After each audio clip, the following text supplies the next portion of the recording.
The Trump administration may have just blown the doors off the entire fight over gender transition clinics, because this is no longer just about why these procedures should not have been performed on minors. Now the government is asking a much more explosive question. Who paid for it? Was it private insurance? Was it taxpayer-funded health coverage? Was it fraudulent? Well, now there's a detailed report highlighting what's been going on, alleging questionable billing practices involving millions of dollars tied to transition-related care for minors. Absolutely insane stuff. And they now sent the evidence to the DOJ. As always, if you enjoy the content, hit the like button. That's the best way to tell me. For more content, subscribe to the channel and make sure you hit all on your notifications, or else you won't know next time I drop a new video. Let's get right into it. The brand new HHS report entitled Wolves in White Coats. It examines allegations that doctors and hospitals pushed and potentially profited from, quote, gender medicine for children. The report identified more than $60 million in insurance claims for those treatments. It included puberty blockers for kids as young as 13.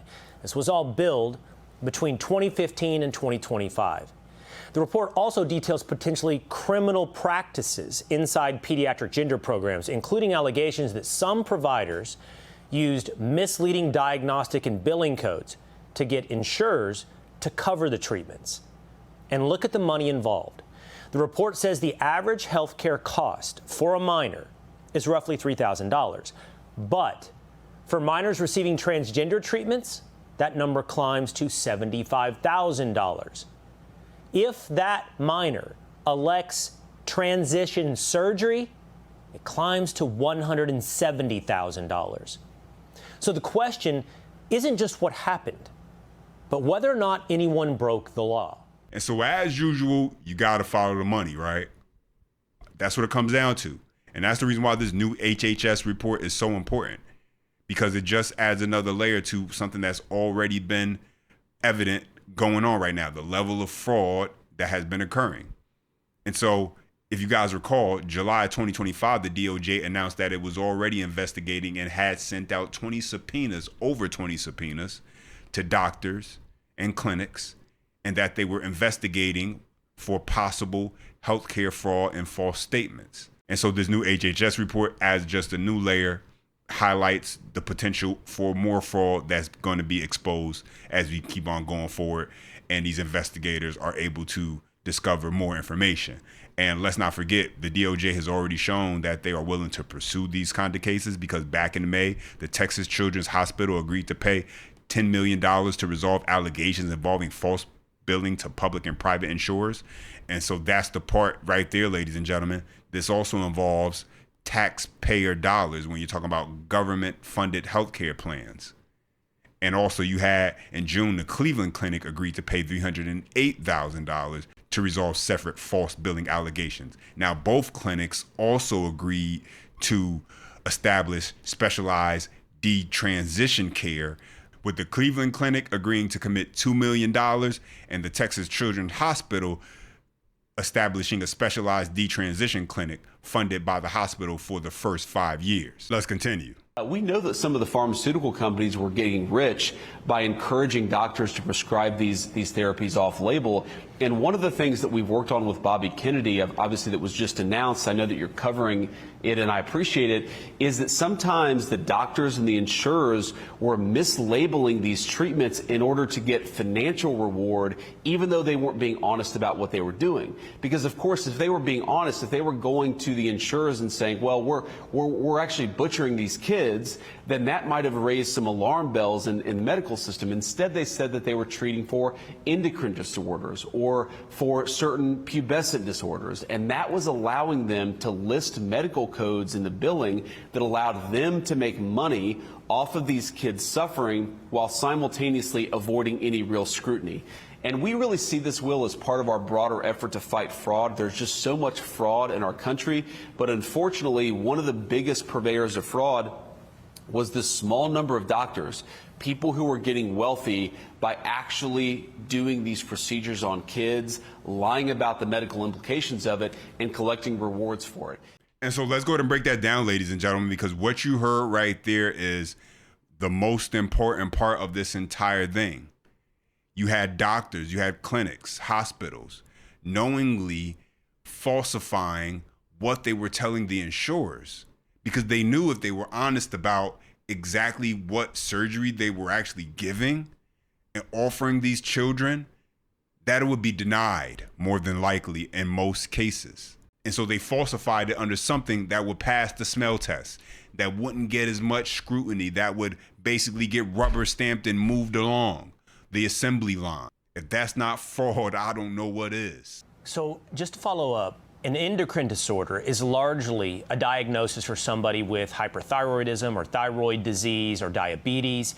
And you're telling me that they were coding many of these gender affirmation procedures as endocrine disorders. And do you think in your mind then, and we have the stats on how much then that meant for the gender clinic and for the insurance company on what they could get out of a patient versus a regular child, something like $3,000 versus $170,000. So that billing, that coding, Mr. Vice President, do you think that's evidence then that what we're looking at here is not simply ideology, but an actual scam? That's exactly right. That's precisely what we think. And that's why Bobby Kennedy and his team have done so much work to uncover just how much this mislabeled billing was feeding this gender transition madness. I mean, if you think about this, Will, you take a highly controversial, experimental, untested medical procedure like gender transition for a minor. A lot of insurers, a lot of physicians, they're not going to support that stuff. They're not going to fund that stuff. And that means there isn't any money in it. But if you fraudulently label it as something else, as treating an endocrine disorder, then you can get a lot of money even though you're doing something very experimental and very untested. And what kind of money are we talking about? Well, take a listen to this. For example, a single mastectomy nets a provider more than $12,000 from insurers, and so-called bottom surgeries can cost well over $100,000 when stage procedures and follow-up care are factored in. One watchdog database tracking billing for minors found that nearly $120 million in charges nationwide since 2019, spanning thousands of surgeries and courses of hormones and puberty blockers. Some institutions profited more than others. Mount Sinai Medical Center in New York and Boston Children's Hospital were among the top grossing providers nationwide, billing more than $8 million and $6.5 million respectively for these services to minors between 2019 and 2023. And take a listen to this.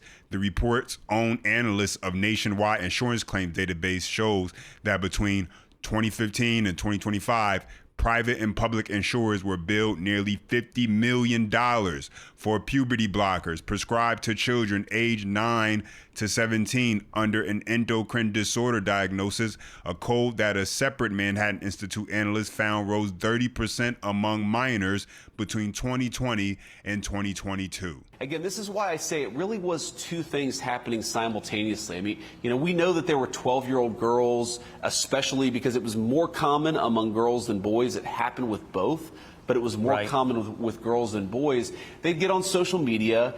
They'd take feelings that were kind of normal for any adolescent, a certain discomfort with your body, with the changes that happen during adolescence. But then they would be lied to by some in the medical community, told that if you let us do these procedures that are going to make some of the doctors a lot of money, then somehow that's going to fix what you're feeling. And so now listen to this, because here goes an example of one of those children that went through this procedure and how they actually reversed and went back to their original sex. And take a listen to this, ladies and gentlemen. It says Clementine Breen was only 14 when she underwent a double mastectomy. Breen was put on puberty blockers at the age of 12 after she expressed discomfort with her changing body and started questioning her sex by 13 with the help of the Center of Trans Youth Health and Development at Children's Hospital Los Angeles. She was on testosterone, chemically altering her body to resemble a boy. The mastectomy at 14 was simply the next step on a treatment track. She'd been rioting since she was barely old enough to understand what any of it meant or the lifelong complications she might face.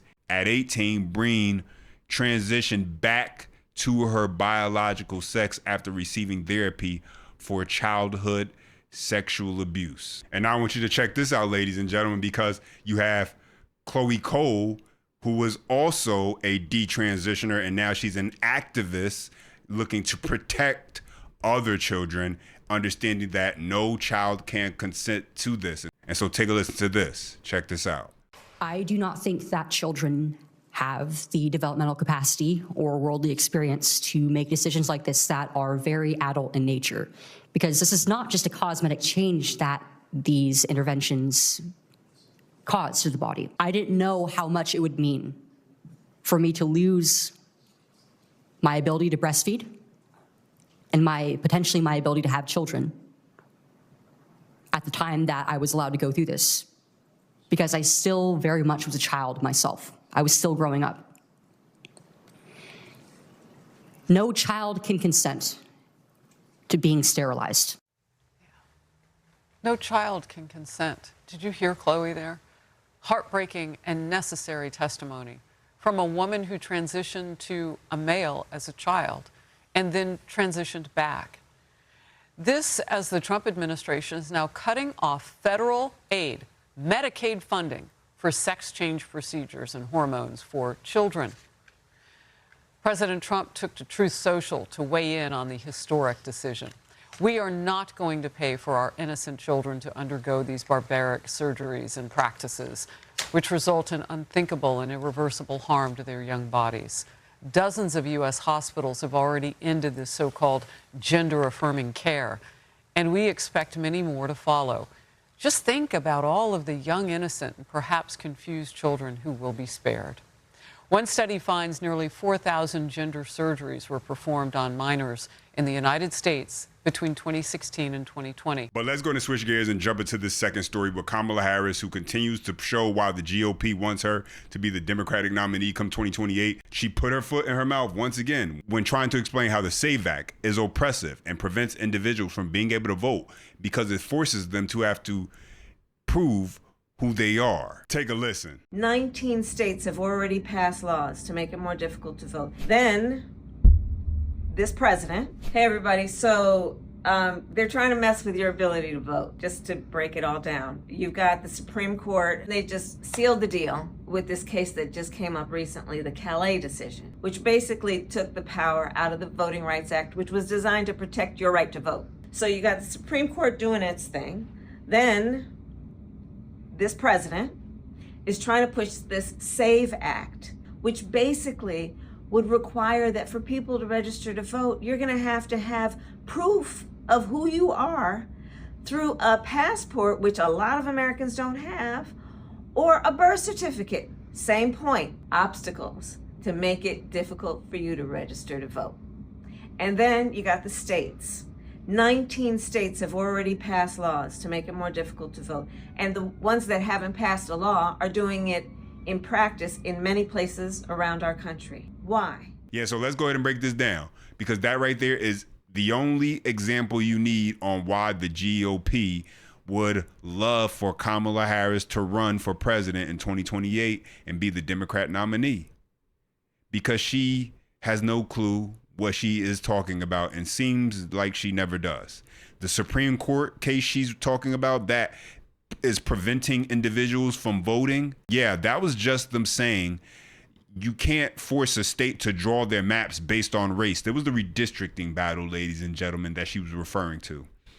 And the fact that Democrats can no longer manipulate maps to be drawn in their favor so that way they could just have this nice little safe district that will always be guaranteed blue.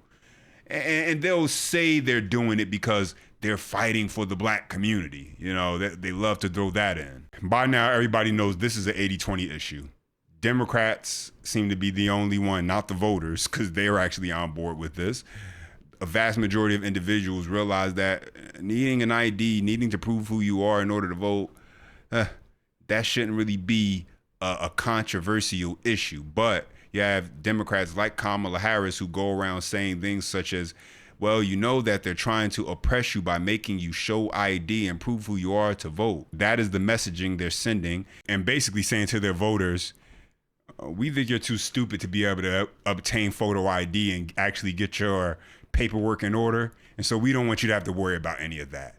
We just want you to come to the ballot, vote blue no matter who, and then go on your merry way. I just like watching Kamala flee from her past. I mean, this woman used to be a prosecutor. You know, she's like a cat who spent her years, you know, hunting mice and now claims that, you know, cheese is a social construct. Everything's changed, but that's a survival position. You know, she's got to remain relevant. She's like a divorced dad getting an earring.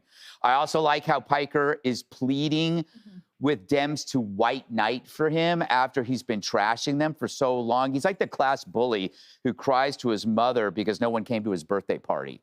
It's like, figure it out, buddy. Nobody likes you because nobody likes you. And so now I want to hear from you. What do you think should happen with these doctors who are billing and they're doing false statements? They're the fraudulent billing practice.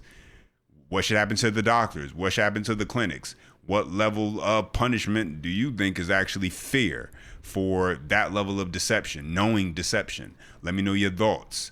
And let me know what you think about Kamala Harris also and what she had to say. And this whole idea that it would be that difficult to be able to get your proper paperwork in order to be able to vote. Let me know what you think down below. Drop your comments. Appreciate when you guys chime in. Smash that thumbs up button if you do enjoy the content. For more, subscribe to the channel. And as always, until next time.